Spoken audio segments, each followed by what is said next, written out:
In this video, I'll show you how to remove other users and shared space from your MacBook storage. Let's get started. Click on the Apple logo in the top left corner and select System Settings. Go to General, then click on Storage. Scroll down and wait for your Mac to calculate the storage. You'll see sections like Other Users and Shared Space. These can take up a lot of storage. Now, on the left sidebar, scroll down and select Users and Groups. Guest accounts, deleted users, or shared files usually cause these storage sections. Click the info icon next to the user you want to remove, or right-click on their name and choose Delete User. Your Mac will ask you to unlock system settings.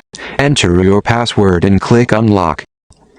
In addition, your Mac may ask for your Apple ID password for that user account to verify. You'll be asked whether to keep or delete the user's home folder. If your goal is to save space, delete the home folder. Once the user is removed, go back to General and tap on Storage again.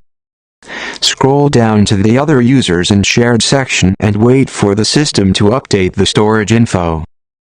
Scroll up to check how much space is now available and how much is used.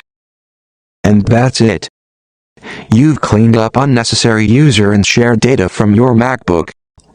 If you found this video helpful, please like, share, and subscribe to the free tech guide for more new tips and tricks.